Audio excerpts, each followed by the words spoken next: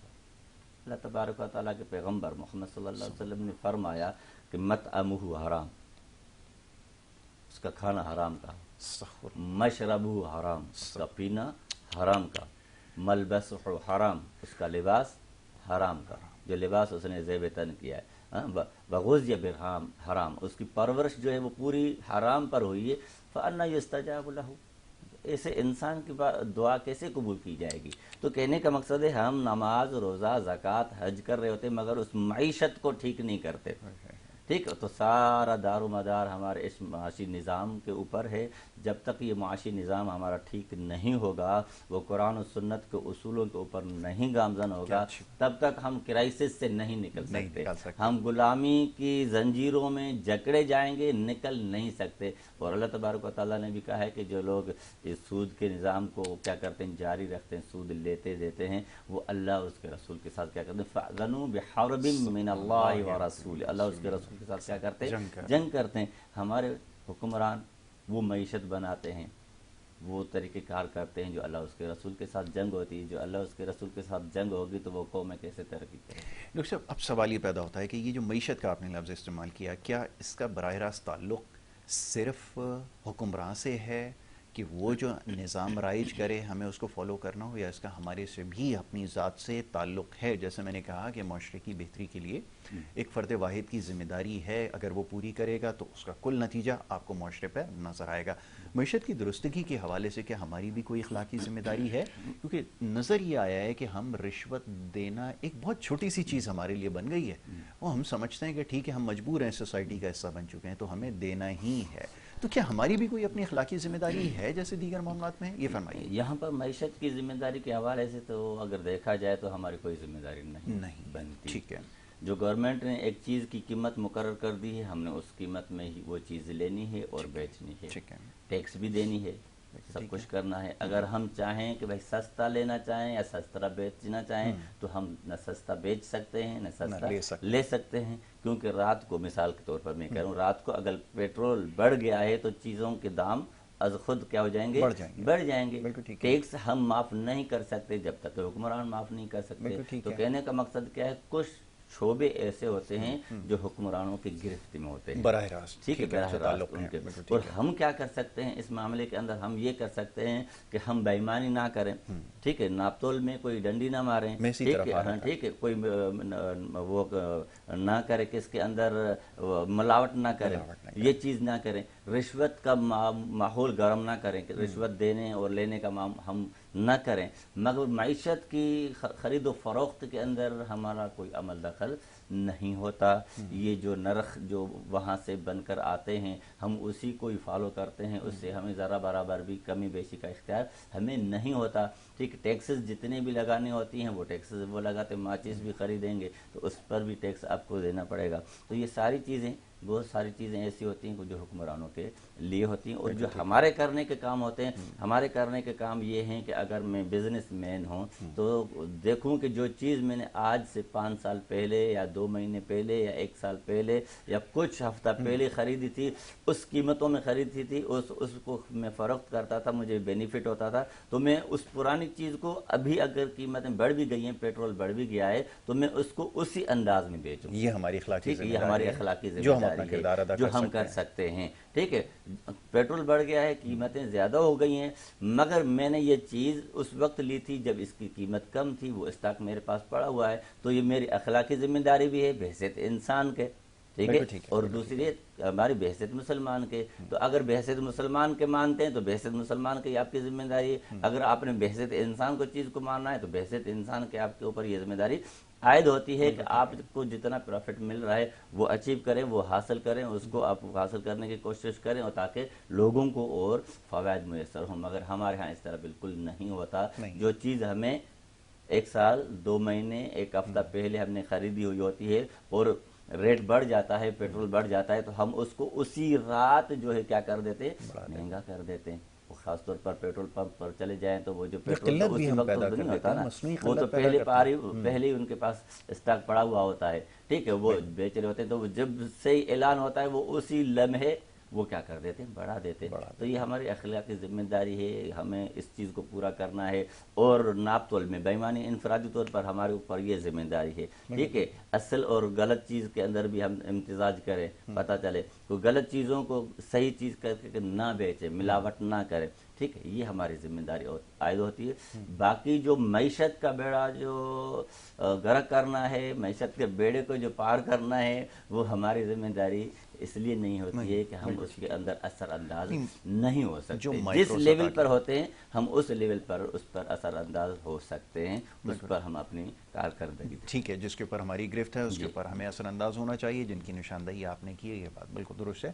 یہی میرا بھی سوال پوچھنے کا مقصد تھا کہ ہمیں اپنی اخلاقی ذمہ داری کی اس کا پاس کرنا ہے، اس کو پورا کرنا ہے۔ اب آگے بڑھتے ہیں۔ اب معیشت کے حوالے سے ایک بڑا اہم معاملہ اور موضوع ہے، میں جتنے بھی مسائل اس وقت ملک کے دیکھتا ہوں، یہ جو ملک جو ایک گرداب میں پھنسا ہوا ہے، سمجھ یہ آتا ہے کہ ہمارے یہاں جو سودی نظام رائج ہے یہ بہت مہلک ہے، اور جس کی ابھی آپ نے نشاندہی کی ہے بڑے باشکاف الفاظ میں، قرآن مجید فرقان حمید میں لکھا گیا ہے کہ یہ زہر قاتل ثابت ہوگا، اور اس کی کانسیکوینسز بھی شاید اور کسی چیز کے بارے میں تو یہ نہیں استعمال ہوا کہ اللہ اور اس کے رسول آپ کے آمنے سامنے ہوں گے، لیکن صرف اس کے بارے میں لکھا گیا ہے، تو اس کا مطلب یہ ہے کہ کوئی بہت ہی مہلک چیز ہے جس سے بچنے کے لیے اس میں یہ چیز اس جہاد اللہ تبارک و تعالیٰ نے صرف فرمایا کہ اللہ اس کے رسول کے ساتھ جنگی ہوئے، اس لیے کہ یہ زیادہ تر حقوق العباد سے تعلق رکھتا ہے، ٹھیک ہے، حقوق العباد اس کے اندر آتے ہیں، اس لیے اللہ تبارک و تعالیٰ نے اس کو اپنے اور اپنے رسول کے ساتھ جنگ کے معنی۔ اچھا، یہ بڑی عجیب بات ہے کہ کسی اور کے آگے جھکنے پہ بھی جو گناہ کبیرہ ہے شرک، اس کے لیے بھی آگے یہ نہیں تاکید کی کہ میں اس کے خلاف جنگ کا اعلان کرتا ہوں، جو اپنی اللہ رب العزت کی ذات سے تعلق جس کا ہے، لیکن سود کے بارے میں کہا گیا، اور پھر نتیجہ یہ نکلتا ہے کہ جو ہمارے جو معاشی معاملات ہیں جو حل نہیں ہو پا رہا ہے، کیا ممکن ہے کبھی ایسا ہو سکے گا؟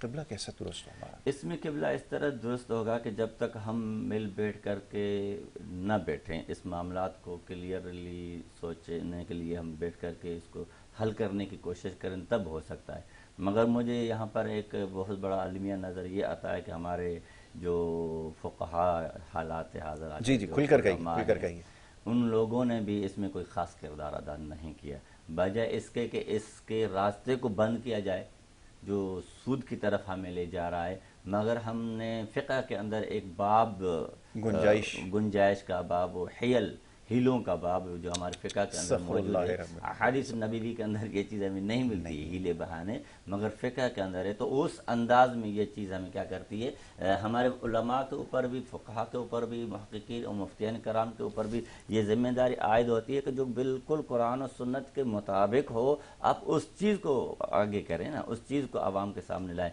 مگر ہیلوں بہانوں سے بہت ساری چیزیں ایسی ہوتی ہیں کہ ہم نے سود کو اسلامی سود یا اسلامی بینکاری کا نام دیا ہوا ہے، جبکہ اللہ تبارک و تعالیٰ نے ہلاکت فرمائی ہے کہ ویل لکل ہمزۃ لمزہ، ایک ہلاکت ہے اس شخص کے لیے۔ اور آگے اللہ تعالیٰ فرماتے الذی جمع مالا وعددہ، جو مال کو جمع کر کے رکھتا ہے، گن گن کر کے رکھتا ہے، اس کے لیے ہلاکت ہے۔ تو یہ چیز جو سسٹم ہمارا تب صحیح ہوگا جب ہمارے وقت کے علماء، مفتیان، محققین، مجتہدین وہ صحیح راہ پر آ جائیں، اور اس کے ساتھ ساتھ ہمارے حکمران جو ہے وہ دل کے ساتھ یہ بات ماننے کے لیے تیار ہوں کہ ہم نے اس سود کے نظام کو ختم کرنا ہے۔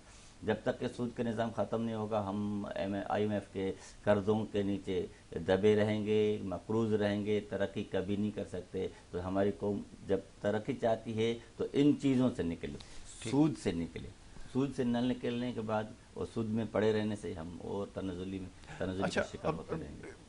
ڈاکٹر صاحب اب ایک بڑی مشکل اور پیچیدہ چیز آپ کی طرف رکھنا چاہوں گا میں، یہ جو کل نظام رائج ہے، رائج نظام جو جمہوریت کا نظام ہے، جمہوری نظام ہے، اس کا انتخاب ہم نے خود اپنے لیے کیا ہے۔